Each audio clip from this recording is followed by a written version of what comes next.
Bom, boa noite a todos.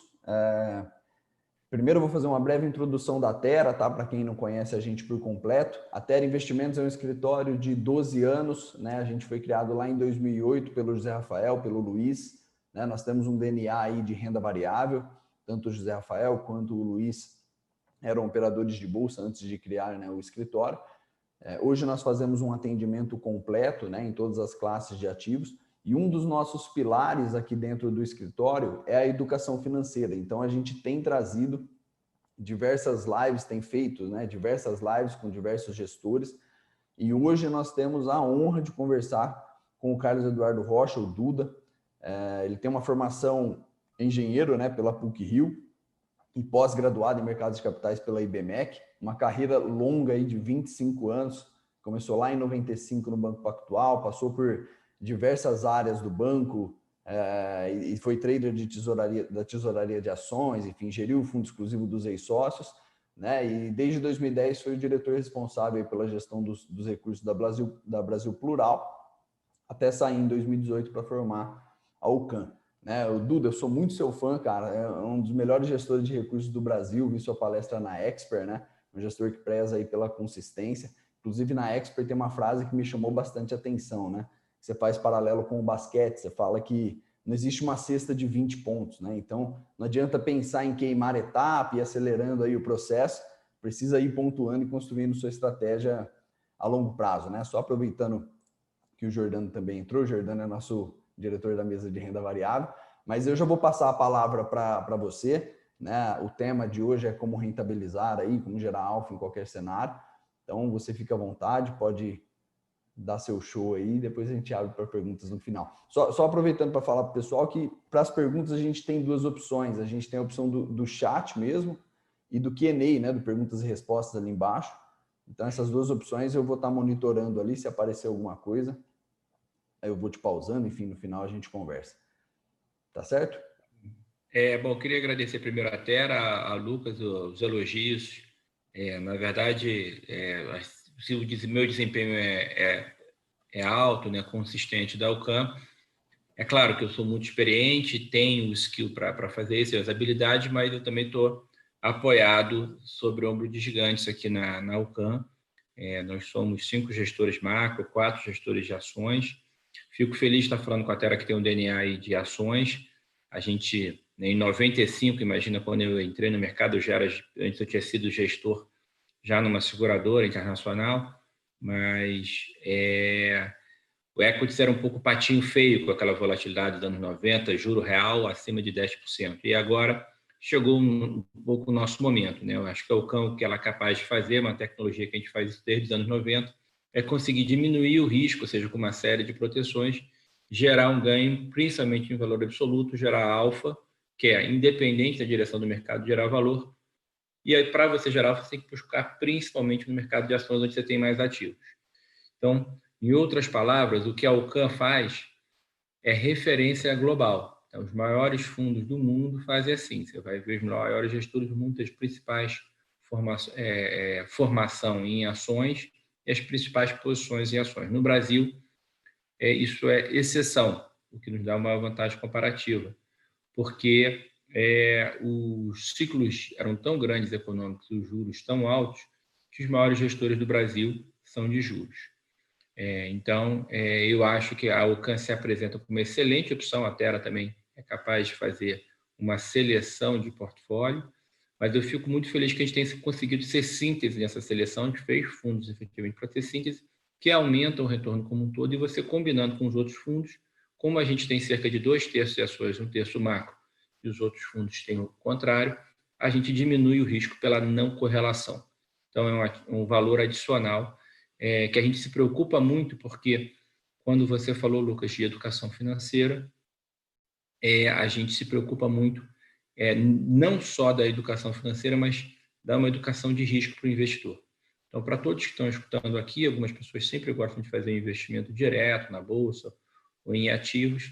Eu recomendo também conversar, principalmente com a Tera, que tem excepcionais assessores, e principalmente também procurar gestores, tá? Porque ele te dá um valor adicional, não é só ganhar dinheiro. Ele ganha dinheiro e faz uma gestão de risco para você. Em geral, quando as pessoas fazem procuram só fazer a gestão de retorno. E quando o mercado está favorável, mais de 80% das pessoas ganham dinheiro. Mas quando ele está em queda ou desfavorável, menos de 20% das pessoas ganham dinheiro.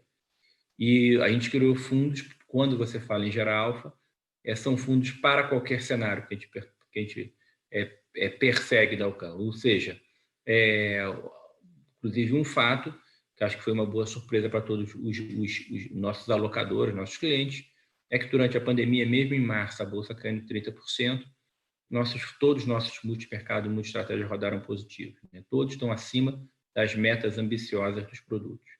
2013 a 2015, nós que somos focados em ações, todos os nossos fundos foram premiados e foram melhores, inclusive, muito melhores que a média dos fundos macro. Então, eu acho que isso é algo que a gente efetivamente foca. É como, vou fazer uma analogia, né? Como você se destacar, o que é alfa? Alfa é a Terra e os clientes que estão me ouvindo, que são preponderantemente do interior de São Paulo, que é muito próspero, enquanto que o Brasil não gera esse alfa, né? Depende muito do setor público, então vocês geram um valor adicional e fazem um diferencial, né? Então, isso é bastante importante. Você até citou a história do jogador de basquete, eu vou ter que contar um pouco a história do jogador de basquete, mas é muito interessante, é verdade.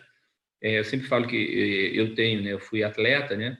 E também joguei basquete. Ele me ensinou que duas coisas que ele me ensinou sobre risco. Quando você está atrás no placar no basquete, você pode estar 20 pontos, a sua bola não está entrando, né? Você não deve ir para a cesta de 3 pontos e tentar arriscar mais. Na verdade, você arrisca menos. Você se esforça mais. Você marca a quadra toda, você só decide embaixo da cesta, toma falta, você corre mais, marca mais. Quando você vê o basquete um jogo muito dinâmico, você vai olhar o placar, você empatou. Então, é isso sempre que a gente faz. Inclusive, é uma métrica de risco, é algo objetivo que a gente tem na Alcan. Então, por exemplo, a gente perseguiu uma recuperação de tecnologia, que eu vou falar um pouco aqui do cenário, agora entrou em setembro, vocês devem estar observando, o índice de tecnologia está caindo mais de 10%, você teve um pouco mais de volatilidade agora recente, a gente imediatamente diminuiu o portfólio. Porque, por exemplo, o retorno absoluto, que talvez seja o nosso fundo mais conhecido, ele tem uma meta de render CDI mais 8%, com 8% de vol. Se a vol do mercado aumenta, eu consigo render esse CDI mais 8 ou mais do que isso com menos posição. Então, a gente imediatamente ajusta. E a gente sempre só expande o portfólio quando as nossas teses estão convergentes. Quando você tem um pouco mais de turbulência, um pouco de realização, a gente não expande, a gente diminui e espera acabar esse período de realização, nossos indicadores quantitativos, inclusive hoje em dia até de inteligência artificial, para voltar a aumentar. Tá? Então, isso é fundamental. Isso é importante porque vocês não estão exatamente do Lucas ou dos assessores da Terra e eles também não estão exatamente do meu lado. Isso é um jogo muito de confiança. Então, a gente, antes de ser um gestor de retorno, tem que ser um gestor de risco. Então, o meu ponto, vocês não precisam se preocupar, teve uma volatilidade, vou diminuir a alocação da Alcan. Não, a gente mesmo vai estar baixando o risco. Vocês vão ficar tranquilos. Tem uma oportunidade aí, eu estou no fundo da Alcan, mas, eu podia ir para fundo de ações. Não. Se você quiser, claro, você tem que ter o perfil dos fundos, mas se você tiver, a gente expande o risco. Então, do ponto de vista de gestão de risco, que é bastante importante falar, a gente tem essa meta de volatilidade que gera uma meta de retorno. Temos uma meta de liquidez, isso é bastante importante. Eu posso sair de qualquer ativo, apesar da Alcan ter mais de 12,5 bilhões sobre gestão, e a gente fechou alguns fundos, né? A gente fechou recentemente novamente o Retorno Absoluto, fechou o Long Short, a gente sai em 4 dias. Aqui, com métrica de risco, eu tenho que sair em 15 dias. Por que você fechou o fundo se você está tão longe? Porque eu nunca quero diluir o retorno. Tem um alinhamento de interesses enorme com os clientes que estão me ouvindo, que os maiores clientes private da Alcan sou eu e os principais sócios gestores. Nós vendemos o Banco Pactual nos anos 2000, que foi a maior história de sucesso de banco de investimento, primeiro para o BS, depois para a BTG. Então, nós fomos capitalizados e somente investimos, e eu invisto em todos os produtos. Ou seja, qual é o melhor produto da Alcan depende do seu perfil de risco. Eu invisto em todos. Nós temos um produto de fundo caixa, que é um fundo D+1, né, ou seja, tem liquidez em um dia, para render pelo menos CDI mais 2 com 2% de vol. Tá? Nosso chamado fundo institucional, né? como institucional, ele segue as regras para institucionais, que ainda significa menor risco. Tem um fundo moderado para clientes que não são tão agressivos, que é para render CDI mais 4 com 4% de vol. Ele também tem o fundo de previdência relativo ao mesmo nível de risco e meta de rentabilidade que o Equity Hedge. O retorno absoluto para render CDI mais 8 com 8%. São os fundos multimercados. Os fundos de ações é o long short, que é para render CDI mais 8 com 8%. O long bias até está agora no advisor da XP, está completando 6 meses em setembro, vai poder mostrar o histórico. Na verdade, o histórico dele tem mais de 6 anos, o histórico dos fundos da Ocan tem mais de 10 anos. É um fundo que eu recomendo muito agora, porque para a pessoa que quer investir em ações, mas quer ter um cuidado mais com preservação de capital, quer um pouco de proteção, então ele é long bias, ou seja, ele é comprado, que quer dizer long em inglês, com viés de estar comprado, mas se o mercado não favorecer, ele vai ficar mais protegido. Ele vai ter uma posição mais de posições vendidas para proteger, mas também se ele for para favorável, ele vai conseguir acompanhar a bolsa. Na verdade, a meta desse fundo é bem agressiva, IPCA mais 12. A gente tem conseguido alcançar essa meta e com uma volatilidade próxima de 12%. Então, foi um fundo que até eu aumentei recentemente a posição, porque, como eu vou falar aqui, eu estou otimista com o cenário. E o fundo de ações, que é para bater 10% acima do Ibovespa, ele também é institucional, representa, vamos dizer, você faz isso com menos risco, ou seja, tem uma correlação grande com o Ibovespa, que é o benchmark dele, mas uma meta também bastante ambiciosa, né? Então, todos são metas, a gente tem conseguido entregar superior a isso, mas só queria deixar bem claro para todos os clientes, tem risco, eu acho que isso é bom, porque eu sou um gestor de risco, está capaz de proteger, mas também de tomar risco onde você tem uma simetria favorável, mas tem risco, tá? E é muito bom porque as pessoas às vezes se enganam e compram renda fixa ou renda fixa até alavancadas que parecem que não tem risco, mas quando tem uma descontinuidade para baixo. Então, por isso, nossos fundos, além da liquidez, a gente tem stop por posição. Se a posição tem uma perda superior, a gente sai da posição. Só aumentamos posição vencedora, não tem risco de crédito privado. O que é isso? O crédito privado te dá um ganho de renda fixa, mas se você tem um não pagamento do crédito, você tem uma descontinuidade para baixo. Então, a gente não tem esse tipo de risco, porque a asset, na minha opinião, é para você gerar surpresas positivas para o cliente. E eu falei um pouco já da liquidez. Então, seriam esses os principais parâmetros. Do ponto de vista de filosofia de gestão, a gente tem a característica de ser muito fundamentalista, de se debruçar sobre o case, só podemos incluir ativos na carteira que passem por um comitê de investimento, que tem uma profunda análise sobre eles. Além disso, na nossa filosofia para ações, a gente exige que as empresas que a gente vai investir tenham um crescimento de geração de caixa maior que 10%, um retorno sobre o capital investido maior que 15%, uma gestão superior. Então, isso também faz um diferencial, que faz também ser não correlacionado com a maioria dos fundos de ações, dos melhores gestores de ações no Brasil, que em geral são gestores de valor. Nós também somos fundamentalistas, mas a gente agrega essa parte de crescimento e momento que você tem, tá? Seria um outro fator que adiciona. Então, quando você fala em alfa, aqui é a direção do mercado, tudo isso vai agregando. Então, nossos economistas internacionais são capazes de descobrir quais são os países mais beneficiados agora, nossos analistas de ações internacionais são os melhores setores que vão refletir no Brasil. Um exemplo é o setor de tecnologia que a gente está perseguindo. Depois, as empresas que têm um crescimento de geração de caixa têm um ganho maior, quem tem um retorno maior, quem tem uma gestão melhor, tudo isso vai agregando valor, ou seja, vai pelo menos criando uma margem de segurança em relação ao mercado. E aí, quando você vai ver no nosso portfólio, você vai ver principalmente empresas alfa. As empresas líderes, as empresas melhores do setor, que normalmente são as maiores, são as mais líquidas. Isso também dá um conforto e uma volatilidade menor ou menos descontinuidade para baixo, como a gente falou, tá? Então, acho que isso também é um conceito da Ocan bem legal. Ocan quer dizer simples e essencial. Então, a gente se concentra, a gente evita o ruído, se concentra no sinal, se concentra nos fatores que a gente consegue gerenciar e protege dos fatores que não são gerenciáveis no mercado, né? Então, é isso que eu acho que a gente tem a agregar muito aos clientes, porque isso tudo tem um aspectos quantitativos, aspectos de risco, aspectos de experiência de mercado de gestores, aspectos de comitê, aspectos de política de investimento responsável, que agora são muito importantes de ESG, que protegem para você também ter investimentos que realmente gerem valor à sociedade, mas nossos aspectos são focados para gerar, inclusive, mais alfa, ou seja, os fatores ambientais, sociais e governanças, quando bem empregados, os pesos, conseguem ainda gerar ainda mais valor. A gente faz isso desde o início da UCAN. Esses fatores qualitativos têm um peso enorme, como força que protege o negócio, como fornecedores, clientes, mas basicamente ambiental, social e governança tem um peso enorme. Mas agora até a gente fechou uma contratação de uma consultoria de referência, que é a Resultante, que também é a consultoria que faz o ESG para a XP como um todo, para focar nas melhores práticas internacionais e agregar ainda mais alfa. Tá? Então, isso também é importante. Então, essa política de investimento responsável e a nossa capacidade de gestão internacional também é um diferencial.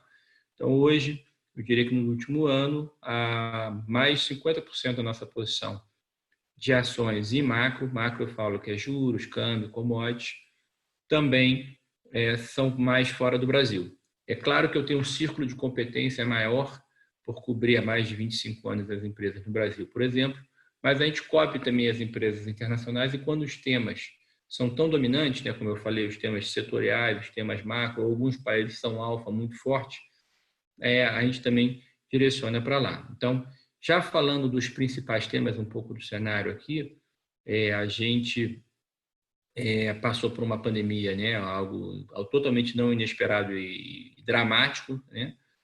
A gente conseguiu antecipar um pouco esse movimento, porque a gente já viu que nos grandes temas de desaceleração global, e essa desaceleração a gente vinha perseguindo estar aplicado nos juros, principalmente nos Estados Unidos, México e Brasil. Quando veio a pandemia, a gente aumentou essa posição de juros e foi correta, né? Esse movimento a gente acha que já exauriu, e a gente acha até que agora você está num processo de recuperação mais forte do que o mercado esperava. Então, o próximo capítulo que a gente está vendo à frente, a gente está comprado em inflação nos Estados Unidos, né? Hoje, inclusive, teve a reunião do Fed, ele comunicou que aceita, ele já tinha comunicado na reunião que é na fazenda em Jackson Hole, que se reúne todos os membros, que ele aceitava, na média, a inflação está em 2%, ou seja, é muito interessante isso, né? O juro nos Estados Unidos está próximo de zero e a inflação está em 1%, ou seja, o juro real está menos 1%. Ele aceita que o juro vá até menos 3%, para ele começar a se mexer e voltar a aumentar os juros. Inclusive, hoje, ele deu o que ele chama de forward guidance, né, que é uma visão futura, que até 2023 ele não pretende mexer nos juros. Por quê? Porque, assim, como ele é o banco central mais importante do mundo e o que determina o movimento dos ativos ser a liquidez global, ele é o banco central dos bancos centrais. Ele afeta e é o que está principalmente, se eu fosse colocar, influenciando na decisão do Banco Central no Brasil também. Então, todos os bancos centrais estão agindo, vamos dizer, em voga com o que o Fed está agindo. Na verdade, então, ele vai manter o ambiente estimulativo, né? Todos os bancos centrais estão sendo estimulativos para empurrar o caminhãozinho do crescimento. Então, ele está dando cada vez mais, ele dá mais sinalizações que quer realmente sinalizar com essa recuperação. As projeções de atividade, inclusive, são bem otimistas, muito mais otimistas que o mercado tinha. Tá? Ele está falando que o PIB nos Estados Unidos só cai 3,7% e cresce 4% nos Estados Unidos. Aí vem algo interessante, né? A gente achava que o final do ciclo econômico de desaceleração era gradual, né? Chama de pouso suave. Na verdade, teve um pouso brusco, que o americano chama de hard landing. Mas eu sou otimista já em relação a isso, porque quando você termina o ciclo econômico e começa um ciclo de expansão novamente, os ativos financeiros de risco tendem a se valorizar. Quanto mais com o juro real tão negativo, sem precedente na história, um novo normal que a gente está vendo. Então, meu ponto, é melhor um final horroroso do que um horror sem fim. Então, assim, passada a pandemia, eu sou otimista pela capacidade de crescimento dos países alfa e de desenvolver. E o outro fator que a gente persegue há cerca de 2 anos, e também de forma bastante correta, que também que eu acho que é transformacional e ajuda em todo esse processo, é o que está acontecendo em tecnologia no mundo, né? Então, a tecnologia também está possibilitando uma inflação mais baixa, com ganhos de produtividade, transferência para preço para os consumidores, e está sendo transformacional, trazendo inovações que também são muito transformacionais, né? Então, você tem alguns temas que a gente persegue, como 5G, como a computação quântica, como inteligência artificial, como software, como armazenamento na nuvem, como e-commerce, que não eram temas tão presentes há, sem dúvida, mais de 20 anos, depois se tornaram 10 anos, mas alguns, como 5G, são temas, sem dúvida, em voga para os próximos 2 anos. Tá? Então, acho que isso é muito transformacional e as coisas estão mudando muito rápido, né? O ponto de que o 5G que ele torna viável muita coisa de computação quântica e inteligência artificial ser implementada. Então, o meu ponto, a gente vai ver nos próximos 2 anos à frente uma evolução que a gente não viu, talvez, em 10 anos. Então, eu perco meu sono toda noite para não perder esse movimento, né? A gente pegou, não por acaso, a nossa maior posição nos últimos 12 meses fora do Brasil foi Apple. Às vezes foi maior, às vezes tinha uma posição maior, mas se você for pegar na integral, a maior posição foi Apple para pegar esse movimento, tá? É claro que em alguns momentos aqui em que ela se valorizou sobremaneira, né, foi sem dúvida um ativo síntese da alta do mercado, né? As FANGs, como são chamadas, Facebook, Amazon, Microsoft, Netflix, Google, elas lideraram como empresas consolidadoras esse processo de valorização do índice de tecnologia, que é o Nasdaq, que se valorizou mais das maiores empresas dos Estados Unidos, que é o S&P, mas a Apple particularmente liderou esse processo, foi a que melhor performance. Então, a gente acertou nessa seleção de ativos, mas o mais importante é porque a gente primeiro fez a seleção dos setores corretos. Então, é assim que a gente pensa, tá? Então, novamente, a gente acha que esse ciclo, a atividade tem surpreendido positivamente, a gente tem comprado inflação nos Estados Unidos, porque a atividade está mais pungente, a gente acha que os Estados Unidos vai sair mais forte, assim como a China. No Brasil também a atividade tem surpreendido para cima, e no Brasil tem um desafio fiscal. Não que a gente não acha que o Brasil vai tentar ter a disciplina fiscal, mas pela característica do governo e do presidente, gera muito ruído esse processo. Então, eu, por exemplo, fui sócio do Paulo Guedes durante mais de 10 anos, eu afirmo com convicção que eu acho que ele não sai porque ele tem como propósito, apesar de todas as dificuldades, ele ter um peso importante e conseguir fazer da parte dele ser transformacional. Mas não é que o presidente segue um diagnóstico do Paulo Guedes. O presidente tem um diagnóstico e o Paulo Guedes tem que seguir as opções dele. Então, é diferente, entendeu? De onde parte o que é causa e o que é consequência. Então, dado que os esforços emergenciais foram muito grandes esse ano, fiscais, é como se o Brasil fosse o aluno que tirou menos de nota 4 esse ano. Então, ano que vem, ele vai fazer um esforço. Mas esse aluno que já está com um gap, né, já está com uma fraqueza, já existia essa fraqueza antes da pandemia, ele vai ter que tirar uma média acima de 8. Então, é muito importante isso. Por que a gente sempre carrega proteções no Brasil? Porque no Brasil a única coisa certa é que você vai passar uma crise. Te dou um exemplo. A gente conseguiu produzir uma crise política no meio da crise de saúde da pandemia, né? Então, a gente tinha proteções e isso também funcionou. Inclusive, a gente tinha até posições no mercado americano e protegidos com o mercado brasileiro, porque uma gestão de mercado emergente é muito mais difícil. Eu não adivinhei, mas eu vi que estava assimétrico do ponto de vista de risco. Tá? Isso foi um exemplo também da boa performance dos nossos fundos. Então, esse ponto também é bastante forte. Então, por isso, a gente, no Brasil, em juros, está tomado na curva, principalmente na curva mais longa. Porque eu acho que você vai ter um desafio fiscal, você vai até perseguir ele, mas vai ser muito difícil você cumprir completamente. Então, talvez parte do ajuste seja no câmbio. Então, a gente ainda tem perseguido um pouco do dólar em relação a algumas moedas emergentes, inclusive o real. Vai ser muito difícil. E a tecnologia, infelizmente, apesar do Brasil ter empresas fantásticas de tecnologia, que é um tema que a gente persegue aqui, o gap entre os países desenvolvidos e com uma vantagem comparativa de tecnologia, como Estados Unidos e China, vai aumentar em relação aos outros países. Ou seja, os emergentes vão estar numa situação ainda mais frágil. Tá? Então, isso significa um pouco de proteção.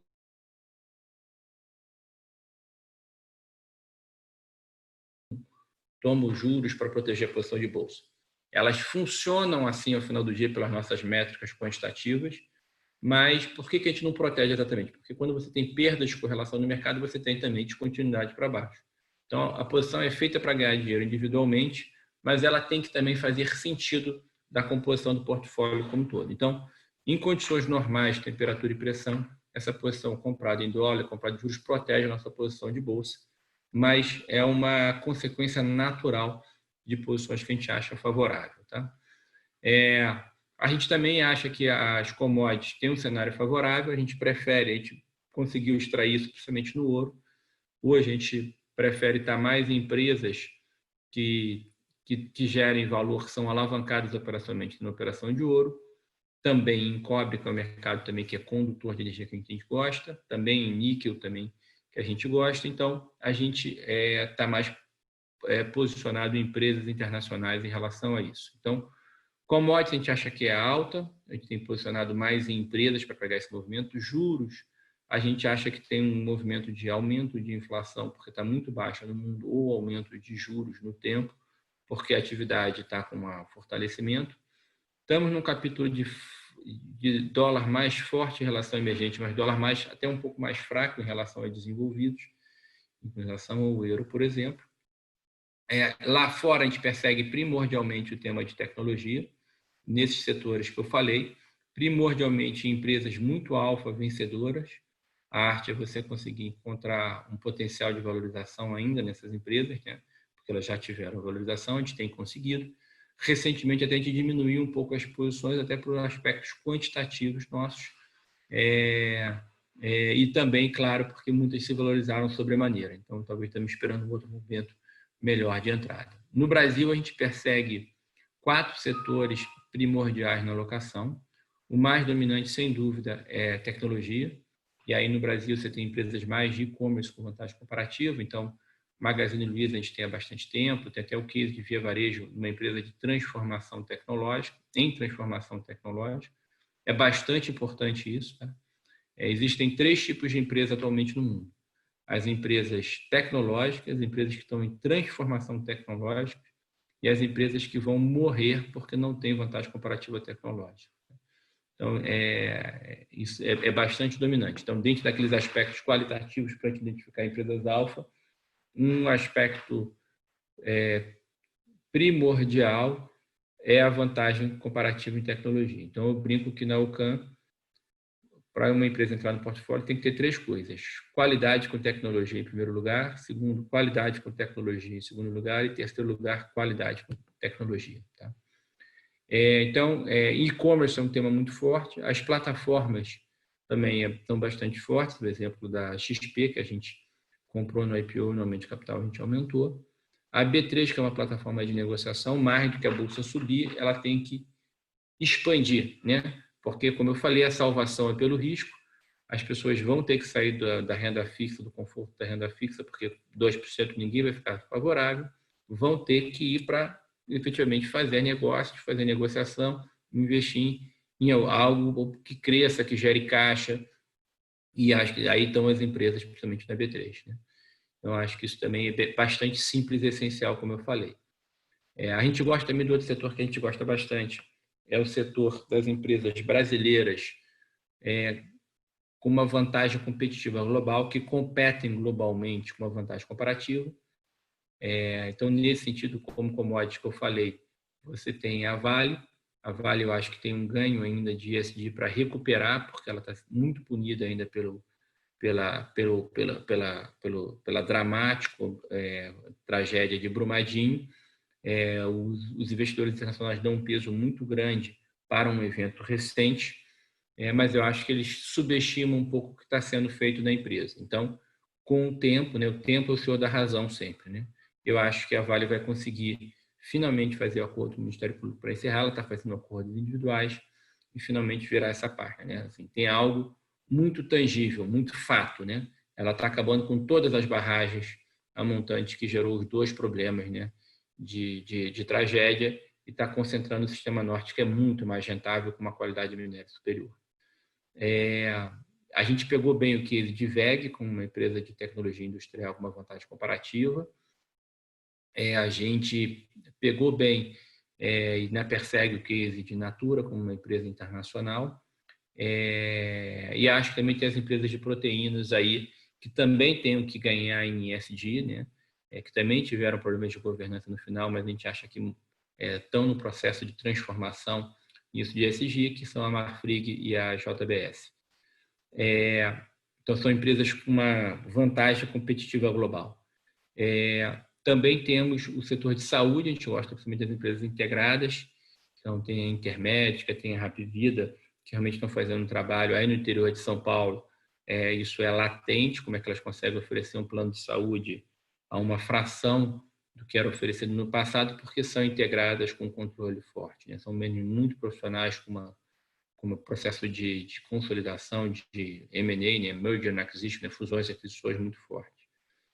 O outro setor que a gente gosta é o setor de concessões. A gente vai, de novo, você pode ir para as empresas mais premium, por exemplo, como a Equatorial, que dá uma taxa interna de retorno real, hoje, maior que 8%.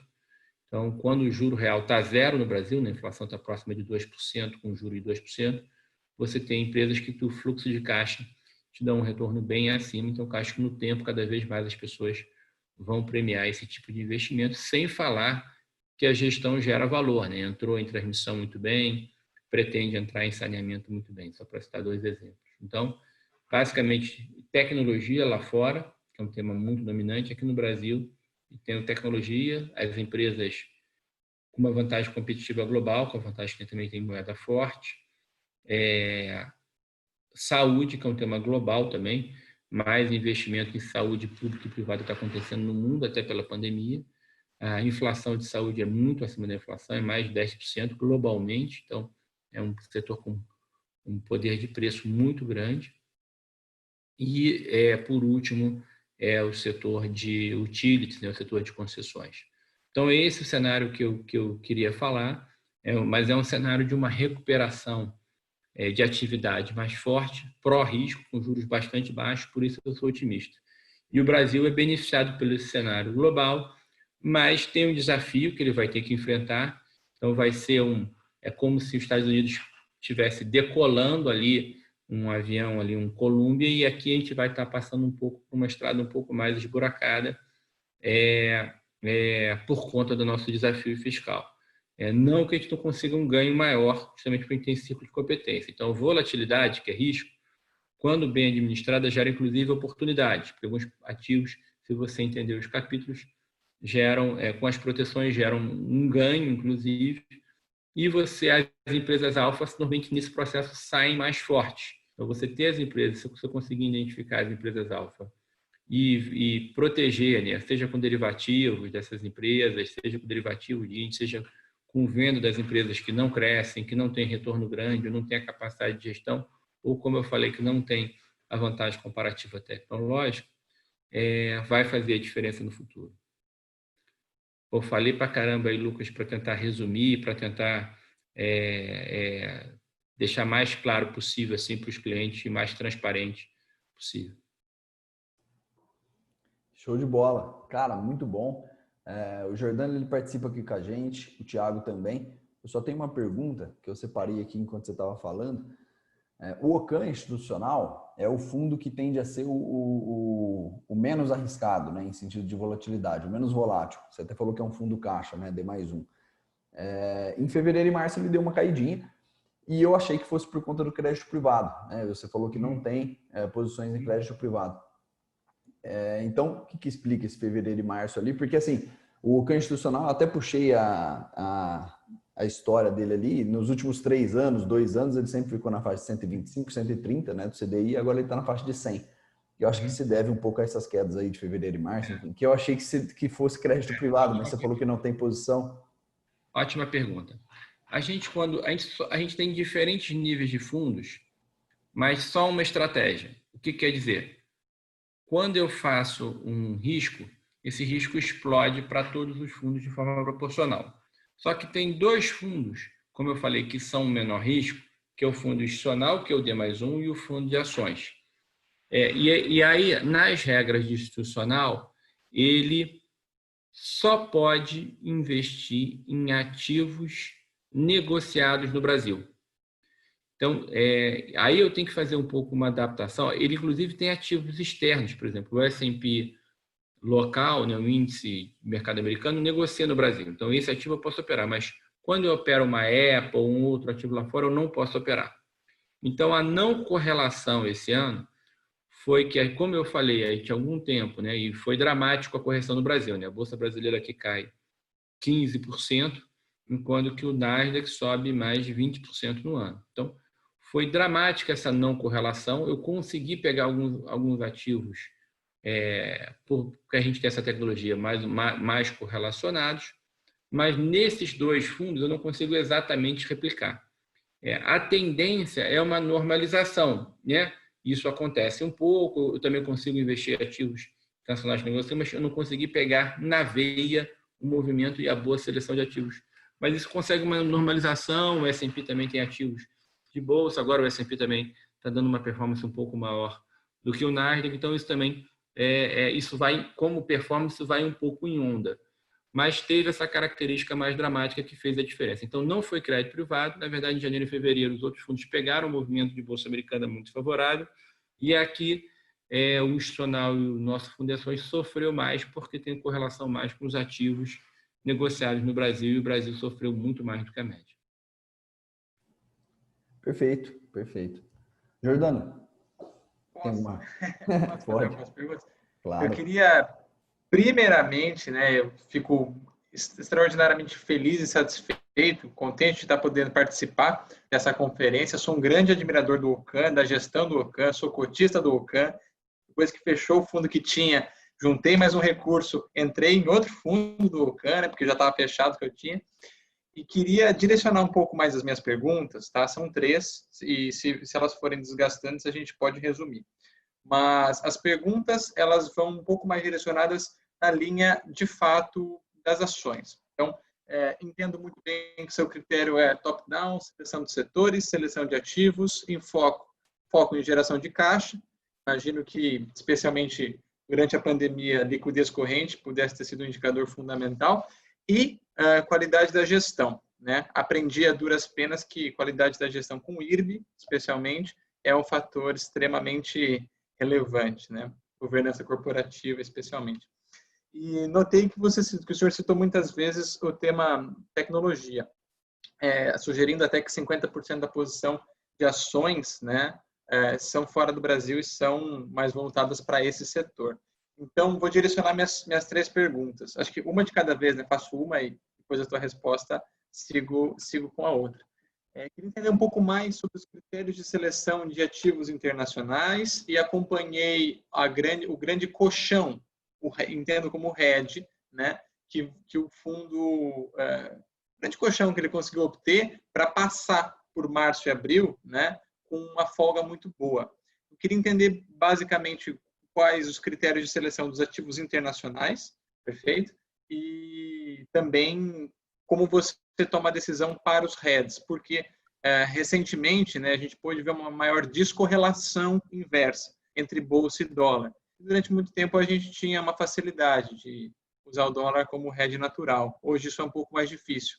Você citou as curvas longas, eu queria entender um pouquinho mais o que vocês usam para pensar hedge, né, para atenuar esses choques, como foi o choque na economia, advindo da questão sanitária, e eventuais outros vindouros aí possíveis, além da gestão de risco, né, que é muito bem feito. Show, Jordano. Primeiro, é muito legal esse teu depoimento aí que você gosta da casa e aplicou. Eu acho que é muito legal para os clientes que estão ouvindo, né? Claro, muito legal para mim que estou ouvindo isso, mas muito legal para os clientes porque mostra a seriedade aí da Terra, que recomenda, mas primeiro os sócios aí põem o próprio dinheiro nos fundos que acreditam. Então, como o americano diz, né? Put your money where your mouth is, né? Vocês efetivamente põem o dinheiro aonde está o discurso de vocês. Então, eu acho que primeiro isso é um alinhamento fundamental. Depois eu vou fazer só um comentário que a duras penas você sofreu o IRB, né? Então, uma das vantagens de você ser um gestor que passou por muitos ciclos econômicos, né? Então, eram dramáticos no Brasil. Uma coisa que eu aprendi é que uma ação que cai 90% é uma ação que cai 80%, depois ela cai 50%. As pessoas às vezes falam assim, não, caiu muito, caiu 80%. Então, eu sou um tempo do mercado em que eu vi na crise de 2008, eu vi na crise da Ásia de 99, a Bolsa cair mais de 80%. Então, isso só quem viveu e foi muito pior do que essa pandemia. Então, IRB é um exemplo que por isso que governança, né, ou outros aspectos não são negociáveis, né, porque eu, por exemplo, é um dos ativos que me protegem, tá? Eu preponderantemente tenho uma carteira que é um Ibovespa otimizado, ou seja, eu neutralizo o que eu não quero estar vendido, eu estou vendido, então estou vendido hoje em IRB, estou vendido já há algum tempo, e mesmo depois do papel cair mais de 80%, porque caiu mais de 80%, mas ele não gera, hoje ele está queimando caixa, então há um risco muito grande de ele ter que fazer um outro aumento de capital. Então, essa cobertura, análise profunda, que é capaz de você ficar com ativos como a Magazine Luiza, que a gente tem há mais de 4 anos, e o papel mais do que decuplicou, mas continuamente a gente faz análise e vê que ainda tem potencial de valorização. Então, só quem manteve o papel em todo esse período pegou na integral, né? Quem se contentou de dobrar o valor que já achava excepcional, não conseguiu pegar todo o movimento. Da mesma forma, entender que ativos que estão no processo de destruição, estão destruindo caixa, estão queimando caixa, estão no processo competitivo. Tem outros exemplos com a tecnologia, isso é bastante forte, isso aconteceu com a Cielo também, que eu também, nesse índice otimizado, continua vendido. Nenhuma das posições são relevantes, até porque na posição vendida, o técnico, né, que é a análise quantitativa, é muito importante, porque os ativos também são, no mercado principalmente em alta, muita gente vai estar vendendo nesses papéis, você tem que ter um controle muito grande, que não tem problema de aluguel, custo de aluguel, uma procura exagerada que gera uma volatilidade superior. Então, a nossa carteira vendida é muito pulverizada, para eu nunca ter problema em um short específico. Tá? Então, já respondendo um pouco sobre proteção, a nossa proteção em bolsa é primordialmente assim feita. O dólar para a gente não é um hedge para a carteira. Eu procurei até explicar um pouco isso. O dólar é uma posição que eu posso achar essa moeda ou outra melhor ou não. De novo, quando você faz, as pessoas falam assim, você acha que o real vai se desvalorizar? É uma pergunta em relação ao real e em relação ao dólar. Se eu acho que o dólar às vezes vai se valorizar, eu tenho essa posição, posso não ter nada contra o real, mas o dólar ser uma moeda preponderante se valorizar. Como eu tenho um ciclo de competência muito grande sobre o real, no sentido que, claro, eu faço isso há mais de 25 anos aqui, minha equipe nacional é maior proporcionalmente ao que cobre os outros países, eu conheço os fluxos, eu tenho acesso ao Banco Central, eu tenho uma série de coisas que eu tenho uma dominância maior sobre o comportamento de curto prazo do real. Mas eu acho que é bastante importante para quem está ouvindo aí, que, assim, dólar não é proteção. Pode ser proteção, mas é uma derivada. O dólar é um ativo de risco. E você tem que entender as variáveis econômicas dos Estados Unidos e do Brasil para ver se a moeda vai se valorizar ou não. Ouro não é proteção. Num primeiro momento, se os ativos vierem a cair, o ouro vai cair igual. Ele cai menos, pode até ter uma procura por um ativo, vamos dizer assim, tangível, um metal precioso, quase moeda, mas é um ativo de risco também, tá? E é um ativo de risco mais complexo do que o normal, porque ele não gera fluxo de caixa, ele gera proteção, ele gera só um valor de escassez. A prata também tem isso, porque existe muito pouco prata e ouro no mundo, mas não é exatamente proteção. Então, eu queria desmistificar um pouco em relação a isso. Aí vamos lá, por que os fundos não caíram em março e abril? Como eu falei, a gente conseguiu antecipar. Então, principalmente no Brasil, a gente tem um time econômico muito forte, né, que acerta bastante a inflação, e a gente percebeu, a gente viu um certo otimismo no Brasil em relação a crescimento. As pessoas achavam que o Brasil ia crescer lá em janeiro, perto de 2,5%. A gente já achava que isso não iria acontecer, a gente tinha relevantemente menor, e isso fez com que a gente aumentasse as posições em juros, porque a gente viu que a atividade ia ser menor e diminuísse na Bolsa. Então, a gente ganhou nas duas pontas, porque a Bolsa foi que sofreu e o juros fechou mais ainda. Tá? Então, isso a gente entrou e quando começou a pandemia e ficou claro, a gente aumentou essas posições, aumentou a proteção na Bolsa. Já desde o ano passado, normalmente você tem uma reavaliação de portfólio em dezembro e janeiro. As pessoas, inclusive, vinham de um ano muito bom em 2019, ou seja, estava pró-risco com juros indo para baixo. As pessoas, na nossa visão, iriam alocar mais em bolsa. Ok.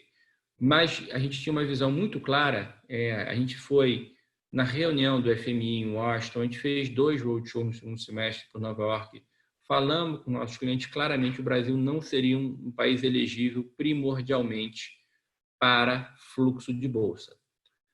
Por 2 motivos. O principal é que o Brasil não tinha um crescimento destacado. Então, para o estrangeiro, o Brasil é um país fantástico para você gerar alfa. Tem empresas muito boas e empresas mais medíocres. Então, você conseguir identificar isso, fica fantástico para você gerar alfa. Mas o estrangeiro ele não tem esse mesmo círculo de competência. Então, ele vai aonde tem uma direção do mercado mais favorável, que a gente chama de beta. Então, como é que ele sabe essa direção mais favorável? O país está crescendo fortemente, então ali tem um case. Para ele fica simples. Então, ele investir na China, que cresce 6% em 2019, Vietnã, que cresce 6%, Índia, que cresce 6%, é mais simples. Então, ele elegia a Ásia como país emergente, não elegia o Brasil e particularmente a América Latina. Então, esse era o primeiro critério. O segundo critério era, de novo, o que a gente chama de ESG, né? Do ponto de vista de percepção, mais do que a realidade já não é boa, mas a percepção é pior ainda, em termos de ambientais, sociais e governança, era ruim. Então, ele não era elegível. Então, a gente já aumentou a posição brasileira e na posição do Brasil com crescimento a gente protegeu mais. Quando veio a pandemia até, a gente aumentou mais, fez uma posição comprada nos Estados Unidos e vendida no Brasil na Bolsa, que é um alfa também em relação a países. Por quê? De novo, eu não saberia que o Brasil ia passar por um momento tão crítico e produziria uma crise política no meio da crise de saúde, mas eu sabia que os Estados Unidos tinham uma capacidade monetária mais forte, então imediatamente o Fed, em 2 reuniões extraordinárias, jogou o juro para zero. A gente não tem capacidade de fazer isso, capacidade de credibilidade, capacidade fiscal, capacidade de inflação inercial. Ele tem uma capacidade fiscal muito maior do que a nossa, então ele fez o Corona Voucher lá deles, foi de $1 trilhão, tem a discussão de fazer mais $1 trilhão, o equivalente que a gente está dando dos R$600, ele está dando $800 por pessoa. Só que o mais importante, do ponto de vista fiscal, com a credibilidade, com o juro zero, para 10 anos que eles têm praticamente precificado, eles podem tratar o evento da pandemia provavelmente como algo não recorrente. Ou seja, passou esse ano, a gente limpa os problemas, seguimos o barco em frente. Tanto que o FED está falando, esse ano vai cair 3,7%, isso é dramático nos Estados Unidos, mas ano que vem a gente mais do que compensa isso. Já vamos crescer 4%, já vamos crescer mais do que isso e abandonar. Então, o Brasil, infelizmente, não pode, pela situação fiscal, a gente está indo para mais de 100% de dívida em relação ao PIB, tem que fazer ajustes fiscais, ano que vem vai ser um desafio bastante, não pode tratar como não recorrente. E o último é a capacidade de gestão, produtividade própria do setor privado, excesso de poupança, né, que as pessoas, quando vem também a cara da morte, começam a gastar mais, podem injetar dinheiro na economia. Então, em tudo isso, a gente achava que seria melhor. Então, foi um exemplo também que a gente ganhou dinheiro. Mas o principal do primeiro semestre foi que a gente ganhou dinheiro nos juros. A gente elegeu durante o primeiro semestre inteiro o melhor mercado de juros. Agora a gente elege bolsa. O mercado de bolsa iria sofrer, agora a gente acha que os juros vai sofrer. E é muito interessante, porque, de novo, como um bom gestor de risco, ele tem que tomar um pouco cuidado com o oba-oba, né? Então, em janeiro, você tinha um oba-oba na bolsa. Aí a gente tem que ficar cauteloso. E, às vezes, a gente fica, né? Aí toma até o puxão de orelha do Lucas. Pô, mas seu fundo ali não foi tão de janeiro, fevereiro, podia ter ido mais. Mas a gente também estava segurando um pouco no risco. A gente viu outros oba-obas. Há 2 meses tinha um oba-oba no câmbio, né? O câmbio estava a 6 e todo mundo achando que ia parar. As pessoas tendem a achar que os movimentos são sempre contínuos, né? E tem pouca capacidade de avaliar o preço relativo disso. Há um mês a gente achava que tinha um certo oba-oba nos juros. Parecia que os juros ia continuar caindo até zero. E isso não era possível, na nossa opinião, no Brasil. Então, o juro já normalizou, a curva longa já abriu, mas a gente acha que ainda poderia abrir bem mais. Então, a explicação basicamente é essa, tá? A gente carregou proteção e aí foi interessante. Nos últimos 90 dias a gente expandiu muito o risco. Primeiro nos Estados Unidos, que a gente sabia que também, né? Primeiro a gente comprou, a gente já perseguiu o case de tecnologia, mas no primeiro momento, sempre que eu falei que quando a volatilidade aumenta a gente diminui a posição, a gente sempre para investir lá fora, a gente precisa de um tema macro, um tema setorial favorável. Quando a volatilidade, quando ficou esquisito, a gente preferiu sair de todas as posições. Por que isso também é importante? Porque quando você tem uma realização dramática, uma mudança de cenário, primeiro, por isso que a gente tem essa gestão ativa, essa capacidade de liquidez muito grande. Porque assim, se os fatos mudaram, tempos excepcionais, você tem que conseguir proteger e mudar rapidamente sua carteira. Então, por isso que a gente tem, em 4 dias, a gente é capaz de mudar a carteira. Por isso que a gente toma um cuidado e fecha os fundos. Tá? Porque a gente quer ter sempre essa vantagem comparativa. Tá? Então, isso é bastante legal. Todos os nossos fundos foram premiados, no absoluto. Tem conseguido estar entre os melhores, sem dúvida. Mas acho que tem uma vantagem na comparativa em relação aos maiores e melhores fundos. E tem muito bons fundos, muito bons gestores. Mas, em geral, eles são maiores que a gente. Ou seja, não tem essa capacidade de flexibilidade de se movimentar. Então, a gente no primeiro momento saiu completamente porque no primeiro momento cai o que é bom, porque tem um aspecto técnico numa realização, numa mudança de cenário, em que as pessoas estão sobreposicionadas nos melhores ativos. Então, você tem que esperar um pouco essa realização por mudar de cenário, ver quando ela estabilizou, quando começa a subir paulatinamente vai aumentando. Lembra que a gente só aumenta a posição vencedora. Então, a gente no primeiro momento saiu, mas era um tema que a gente perseguia 2 anos, tinha uma convicção enorme. E, claro, a gente viu que a tecnologia ganhava valor muito em termos relativos e até em termos absolutos. Então, eu te dou um exemplo. Há mais de 10 anos, a gente não conseguia comprar a Amazon, porque não dava o preço. A gente conseguiu comprar a Amazon. A gente voltou para a posição de Apple. A gente foi posições de cartões de crédito que a gente teve durante muito tempo, Visa e Mastercard. Quando começou a recuperação da atividade na Europa, a gente conseguiu voltar a comprar. Então, a gente foi aumentando todas essas posições nos Estados Unidos que a gente já perseguia e a gente viu o fundamento favorável. Como lá era menor risco, a gente primeiro aumentou nos Estados Unidos e depois, como o Brasil também foi ficando favorável, a gente veio aumentando aqui no Brasil, mas também nos ativos dominantes, ou seja, a Magazine se beneficiava da pandemia, mas caiu no começo mais do que o mercado, porque as pessoas viam como ativo de mais risco. Para a gente não era. É interessante, né? Num mundo que muda tão rápido, o maior risco é você não tomar risco. Essa frase não é trivial, mas eu vou repetir. Num mundo que muda tão rápido, o maior risco é você não tomar risco. Então, quando eu vejo vocês, né, jovens, empreendedores, fazendo o correto aí na tela de falar para o cliente e dar uma educação financeira, vocês, aparentemente, as pessoas, não, eu estou falando para eu correr um pouco de risco. Se não correr o risco, vai sofrer mais ainda. Então, por isso que as empresas tradicionais estão muitas quebrando nos Estados Unidos, porque não tinha uma vantagem comparativa tecnológica. Então, essas empresas se beneficiaram. Então, foi comprar uma Magazine, foi comprar uma B3, foi comprar uma empresa com vantagem comparativa global que pegava a recuperação da China, que a gente estava vendo como uma Vale, né? O minério de ferro, antes da pandemia, estava no nível alto, $80. Agora está $125. Se valorizou brutalmente, mais 50%, durante uma pandemia, porque a China já estava se recuperando. Então, é esse tipo de aspecto, né? O diabo está sempre nos detalhes, que é importante. Eu vou pedir licença para talvez uma fila de perguntas para fazer a segunda, e se me sobrar um tempo, eu coloco a terceira, senão eu... Faz todas juntas, porque eu tento desenvolver um pouco o raciocínio, porque mais do que a resposta em si, é muito importante as pessoas entenderem um pouco uma filosofia de gestão e como é que é um raciocínio do investimento. Mas eu acabo me alongando um pouco na resposta. Então, você atira com metralhadora, que eu tento condensar tudo para não estourar o seu tempo. Tá ótimo. Você citou uma série de coisas que eu gostaria de desenrolar, mas vou me ater, explorar um pouco a sua equipe econômica, que você apontou que é uma equipe bem qualificada, e vou erguer uma bola potencial para você cortar. Você já citou, né, que tem posição em inflação nos Estados Unidos, está comprado em inflação nos Estados Unidos. Eu até busquei reler Ice-Green, reler alguns manuais de economia para confirmar algumas informações. Primeiro, juros convergindo para zero nos Estados Unidos. Segundo, uma não vou dizer despreocupação, mas uma mudança do viés de preocupação do Federal Reserve, não mais em relação à inflação e conter a inflação, e sim em bancar os juros baixos, permitindo uma inflação, né, visando a manutenção do trabalho, né, visando giro na economia. E, em terceiro lugar, uma emissão monetária em larga escala, durante todos os meses aí, depois de fevereiro.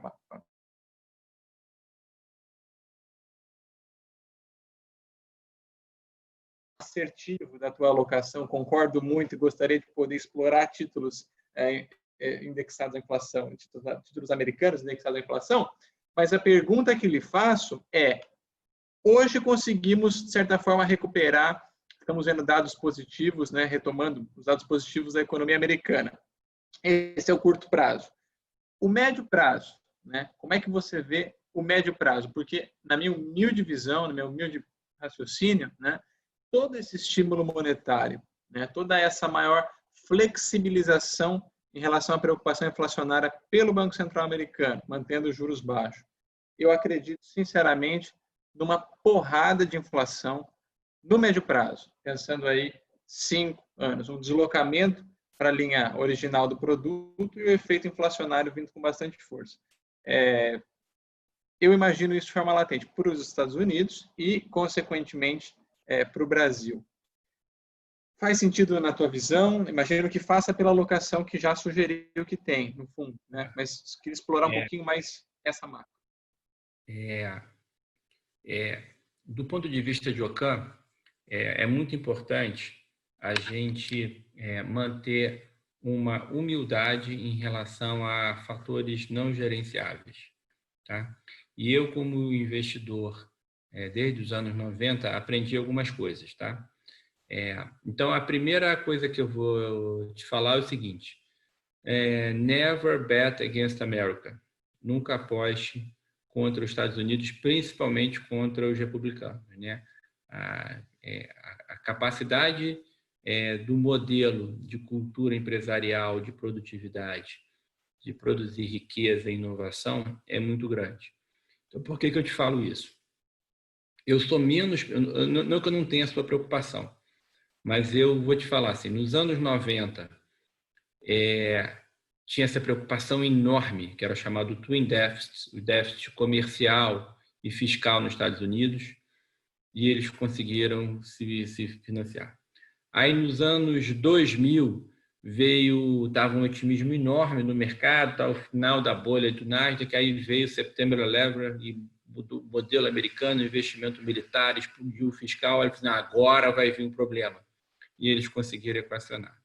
Aí veio um bull market brutal, aí veio a crise de 2008, quebra do sistema financeiro americano, não, agora eles vão ficar de joelho. E aí foi um estímulo na Europa, nos Estados Unidos, brutal, e o tempo foi conseguindo financiar, e novamente falaram. Agora vem o coronavírus, vem uma expansão, essa é que eu estou menos preocupada, sinceramente, né? Porque eu tenho uma equação, tem uma equação de tecnologia que está dando uma transferência para o consumidor muito grande e está sendo um efeito inflacionário muito grande, que é o novo normal, que eu acho que a gente tem que ter uma humildade muito grande. Ou seja, eu nem sei qual vai ser a nova tecnologia nos próximos 5 anos, mas realmente existem bilhões e bilhões de dólares sendo implantados todo dia para ter coisas inovadoras para conseguir baixar os custos. Né? Olha o que está se investindo, por exemplo, de dar um exemplo, né? A Tesla. Eu não sou investidor de Tesla porque, para mim, não fecha a conta do valuation. Mas olha o que ele conseguiu viabilizar uma empresa que gere caixa, que era uma grande dúvida do mercado, conseguiu passar a inteligência artificial de carro autônomo no Google, que era a referência do setor, e olha quanto está sendo investido em energia alternativa e baterias alternativas para carro. Então, assim, eu não sei, mas assim, a minha aposta é que nos próximos 2 ou 5 anos você vai ter baterias muito mais eficientes do que hoje e que vai dar uma transferência de produtividade para consumidores. Só para te citar um exemplo. Então, você tem que ter uma humildade enorme. Eu sou engenheiro, na verdade, me considero muito economista, com pós-graduação em mercado de capitais, Aí no turma da interior de São Paulo eu posso me dar mal até, porque deve ter gente mais inteligente que eu aí, uma turma do ITA forte. Mas, assim, eu não sou nem economista, mas assim, esse novo normal, para quem é economista aí, vou falar, já falei uns palavrões aí gregos como alfa e beta, vou falar outro aí que é quem gosta de curva de Phillips, quem gosta que o nível de desemprego é insustentável que vai gerar. Nos últimos 10 anos, o desemprego da economia foi muito baixo, né? Desde o Greenspan, presidente do Fed, há mais de 10 anos ele falava de exuberância irracional, que isso geraria uma inflação, e a inflação, e na verdade o desemprego mudou também o comportamento normal de uma curva de Phillips, que é esse efeito do desemprego está muito baixo, às vezes gerar inflação e não gerou. Então a gente tem que ter uma humildade enorme. E para mim, que sou gestor, se você está falando assim, não, Duda, tudo bem, mas daqui a 3 anos, o Fed, inclusive, falou acho que até 2023 vai ficar com esse problema, mas depois, quando ele soltar, isso vai explodir. Você tem que entender também que um gestor, o longo prazo dele tem que ser uma sucessão de curto prazo. Eu não posso fazer uma posição hoje que eu vou ficar perdendo durante 3 anos para, usando o seu francês, dar uma porrada lá em 2023. Porque vai ter investidor meu que vai entrar esse mês e vai resolver precisar do dinheiro daqui a menos de 6 meses. Eu tenho que ter essa consistência. Então, você tem que entender um pouco umas distorções maiores para fazer essa posição. Tá? Então, eu acho que também isso é importante. Excelente. Eu vou abrir espaço para perguntas vindouras que, na verdade, já estão aí acontecendo. Lucas, se você puder dar sequência com elas. Claro, vamos lá. Lhe agradeço muito pelas respostas e pelas explanações. Valiosíssimas. Bom, tem uma pergunta no Q&A, deixa eu ler ela aqui, embora já tenha sido respondida em partes, né? É anônima, né? Então, por que a Bolsa Brasileira está demorando mais para responder em relação a outros emergentes? Tá. O senhor anônimo, né? Não tem o nome aí. Depois passa aí o nome aí, porque o Lucas está curioso. O senhorita anônimo, né? Vamos lá. É pior do que isso, né? Porque a Bolsa Brasileira sofreu mais do que as outras bolsas e está demorando mais para recuperar. Sofreu mais porque eu acho que tinha um certo entusiasmo muito grande ali em janeiro. Por exemplo, eu continuo achando que o desconto por liquidez dos ativos continua muito baixo. Isso era em janeiro e continua agora. O que significa isso? Eu acho que o Brasil vai procurar um equilíbrio fiscal. Mas, como eu falei, eu acho que você vai ter capítulos de suspense e drama no meio dessa história de aventura. Então, quando a gente der uma derrapada, as pessoas vão ficar sempre com medo que você tenha uma reversão do cenário, né? De novo, as pessoas acham que tem que ter um evento dramático, uma queda do Paulo Guedes. Não, Paulo Guedes pode estar lá, mas ele não pode estar conseguindo fazer tudo, né? Um exemplo é o seguinte, você tinha o Salim Matar, que eu conheço muito, fui investidor desde a abertura de capital da Localiza, fiz roadshow com o Salim Matar lá há mais de 20 anos atrás, é um amigo, ele não conseguiu avançar nas privatizações no Brasil. Então, no Brasil, você tem que tomar um certo cuidado que, como eu falei, fique certo que em algum momento você vai ter crise, até o passado é incerto, então às vezes vem umas contas passadas, e o Brasil, eu acho que está caminhando para os melhores da América Latina, né? O que é os melhores da América Latina? Né? O Brasil, como país continental, né? Uma bolsa desse tamanho, com uma economia desse tamanho, ele se esforça muito para não dar certo.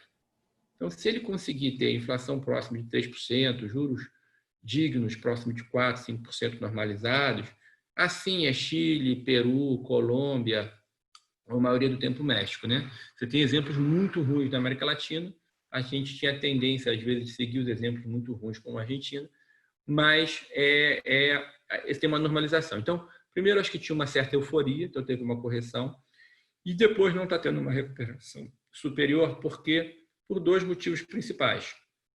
Um, eu já falei, que é porque você tem um problema fiscal no Brasil, em que você tem que endereçar. Então, esse problema fiscal tem coisas que não estão na mesa aqui agora, que eu acho que vão aparecer.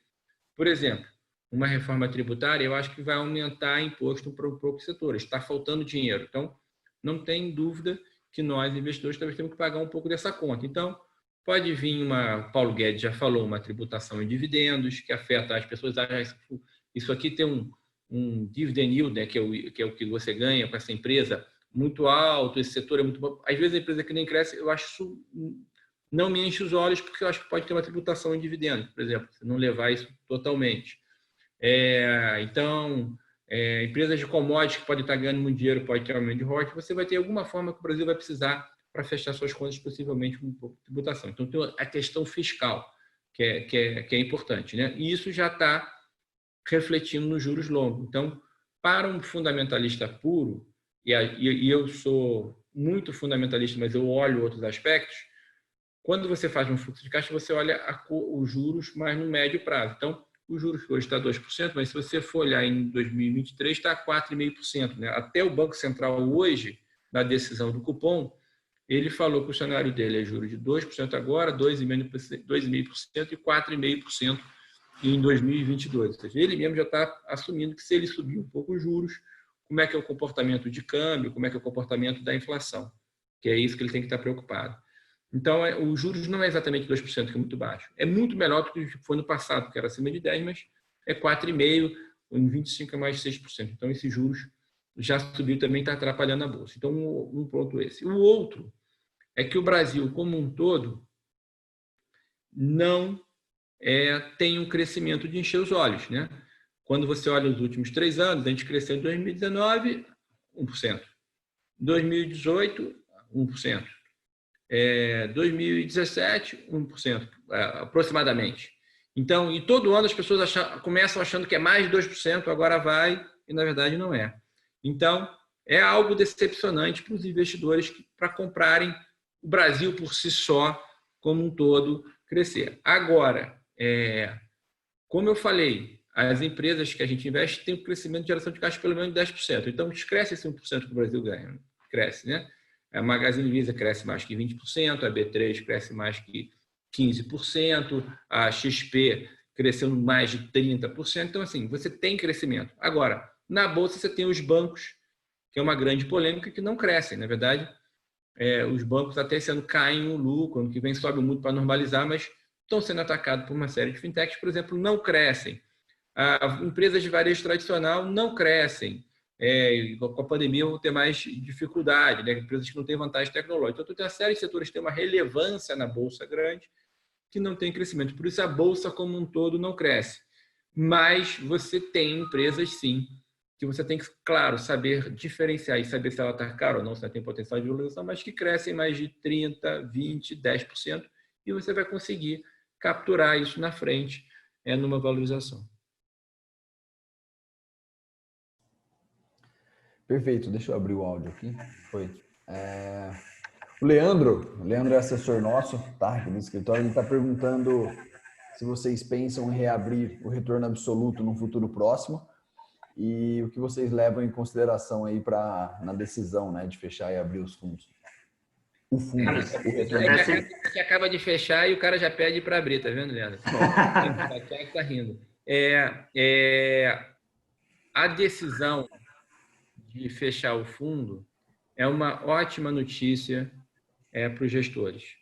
A gente só abre o fundo, né? Assim, ninguém quer ganhar mais dinheiro do que eu na UCAN, as pessoas já vão colocando dinheiro para a gente. Só que o meu propósito, sinceramente, não é ganhar dinheiro, de ganhar dinheiro no curto prazo. O meu propósito é elevar o padrão de vida das pessoas. Eu acredito que o propósito aí da Terra também é muito grande. Então, se eu quero levar o padrão de vida, ganhar dinheiro sem pessoas no longo prazo, passar a educação financeira, passar uma filosofia vencedora, explicar o processo. Então, a gente só abre o fundo quando a gente está... Olha, eu tenho boas oportunidades de investimento aqui, dá para a gente... O retorno absoluto virou um objeto de desejo, mas, na verdade, como eu falei, tem vários outros equivalentes com as estratégias de relação a isso. Por exemplo, o equity hedge é só metade do risco, mas também dá uma liquidez maior que dê mais 15%. Eu gosto tanto de bolsa, então aumenta a posição. Não, mas eu adoro o risco, eu quero estar em bolsa, eu gosto muito de você. Tem um buy, isso aqui tem até mais risco para o absoluto. Ou então combina os dois. pega parte do equity hedge e parte do que vai ter mais próximo do retorno absoluto. Então, é possível você fazer isso. Então, mas também quando você tem um objeto de desejo, você tem muito fluxo. E como eu falei, as pessoas não entendem que são produtos de risco, né? Então, a gente vai entregando um retorno muito acima do esperado com risco menor, que não é o padrão. As pessoas acham que isso é uma quase renda fixa. Então, a gente toma também um cuidado, vamos segurar um pouco, porque tem que tomar um pouco de cuidado, que as pessoas têm que entrar aos poucos, a gente não quer que entre todas de uma vez. Vamos abrindo e vamos abrir só quando você tem uma oportunidade. Não é para ganhar mais dinheiro, é para fazer sempre a coisa certa durante todo o período do tempo. Tá? Então, a gente abriu durante um mês, surpreendeu algumas pessoas que a gente abriu durante mais 3 dias, porque a gente teve muito pedido que as pessoas não conseguiram pegar essa janela. A gente continuava vendo oportunidades de expandir o risco, então a gente deixou. A nossa ideia, por enquanto, não é abrir o retorno absoluto, porque acho que a gente já supriu em relação a isso, aumentou. A gente também não gosta de mudar de degrau de uma vez só. Lembra que a gente só aumenta a posição vencedora? Então, a gente também nos fundos, a gente faz isso. A gente aumenta, mas a gente não quer aumentar, dobrar o patrimônio de uma vez, porque, assim, eu já durmo mal para vocês dormirem bem. Eu vou ter que encontrar ativo para dobrar as posições boas e 10 e encontrar como alta. E asset é uma relação de retorno-risco favorável. Não, de novo, não é só retorno. Então, eu tenho que fazer um trabalho muito equilibrado para gerar um retorno ajustado ao risco superior. Ganhar dinheiro, como eu falei, às vezes é fácil quando o mercado te favorece. Você parece muito inteligente, mas na verdade foi o mercado que ajudou. Mas se as coisas forem contra você, é mais fácil ainda perder dinheiro. Então, isso é muito importante os investidores estar falando. Então, essa relação de retorno. Então, a gente não pretende abrir. A gente deu a boa notícia pelo motivo correto, abrir os fundos, mas a gente não tem um horizonte de abrir. Felizmente, a gente tem, por exemplo, durante a pandemia, a gente contratou mais pessoas.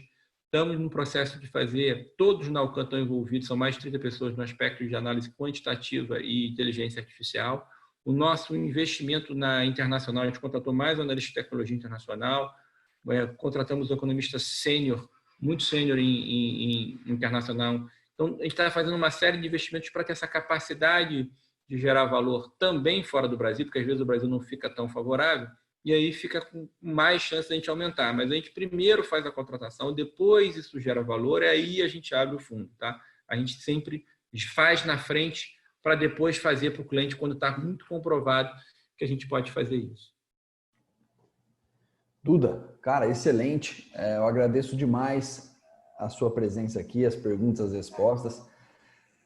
Antes de encerrar, eu só vou passar a palavra para o Thiago, tá? Que vai dar uma palavrinha aqui para a gente. Mas já finalizo aqui a minha parte, lhe agradecendo demais a presença aqui conosco, tá? Eu que agradeço. Thiago, prazer. Opa, prazer, Carlos, tudo bem? Muito obrigado aí pela palestra, brilhante, realmente agregou muito, vários conceitos aí, perspectivas, né? A gente gosta de trabalhar com futurologia, né? O ser humano ama pensar sobre o futuro, especular sobre o futuro, e realmente teve muita informação para a gente conseguir pensar um pouco aí do que pode vir pela frente, né? Muito obrigado, Carlos. Nada, obrigado. Você falou sobre o futuro aí, né? Existe assim, um postulado básico para todo mundo que está aqui ouvindo, né? É impossível prever o futuro. O que a gente consegue ver umas tendências e ver umas assimetrias nos preços dentre o que a gente está vendo como tendência para o futuro. Só isso que a gente consegue fazer. Por isso até que tem volatilidade, porque isso não é uma ciência perfeita, isso é uma arte, né? As coisas às vezes demoram mais para convergir ao fundamento. O mais importante, eu queria agradecer aí a credibilidade da Terra de fazer uma live com a gente, de todos os clientes que houveram, os assessores que ouviram. Eu tentei falar muito sobre conceitos. E mais importante é o que é o Alcan, que eu acho que é uma filosofia muito vencedora de gestão. E o mais importante é isso, porque a Asset é sobre conquistar mentes, corações e estômagos, que é também a volatilidade. Então, a gente está aqui se apresentando como um gestor assim, muito responsável, vocês podem ter certeza, porque uma coisa que eu garanto é que, ao mesmo tempo, vai ter volatilidade, vai ter uma perda, mas a gente trabalha mais, como eu falei, sempre para recuperar, sempre com preservação de capital. Mas também, quando vê uma grande oportunidade, a gente faz realmente uma posição de risco maior, por isso que o fundo está sempre entre os melhores aí de performance. Sim. Uma das coisas que você comentou, Carlos, que eu achei bem interessante, é o que a gente vem falando para os clientes, né? A questão de tomar risco não é mais lá uma opção apenas, né? Claro que quem é mais conservador tem que ir com o pé mais devagar no acelerador, mas com juros aí negativos reais, né, nos Estados Unidos, juros aí negativos em boa parte das aplicações conservadoras e tradicionais dos bancos, as pessoas ou elas têm que ampliar muito o prazo de uma aplicação de renda fixa e correr o risco de pré-fixar num cenário que o juro pode voltar a subir a qualquer momento, né? Ou vão ter que, se quiserem manter a liquidez, arriscar no mercado com fundos multimercados, né? Ou um pouquinho mais além, indo para os fundos de ações e carteiras de ações. E claro que para isso a pessoa precisa ter conhecimento, né? A gente percebe que as pessoas não conseguem, às vezes, aderir risco justamente porque não sabem onde estão pisando. Infelizmente, a gente tem aí esse costume de sempre trazer palestrantes, né? Investir em educação financeira e ótimos palestrantes como o Carlos. E a gente tem os cursos também, né? Então, fazendo uma pequena propaganda agora no final, quem preenche sempre a ficha de avaliação aí das nossas palestras, a gente tem aquele famoso sorteio. A gente sorteia um livro, a gente vai sortear o livro do Guilherme Bentimol, sempre estou com ele em mãos aqui, mas acabei não pegando agora.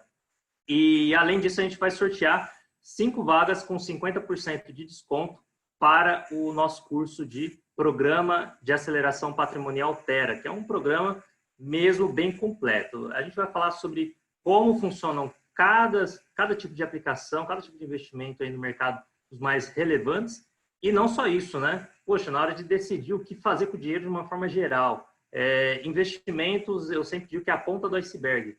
Tem toda uma outra relação ali que a gente tem com o dinheiro que a gente às vezes não para pensar. Poxa, na hora de comprar um carro, eu uso o consórcio, eu uso o financiamento, paga à vista, na hora de vender o imóvel, quando eu vendo, o que é custo de oportunidade. Então, a gente precisa saber, né?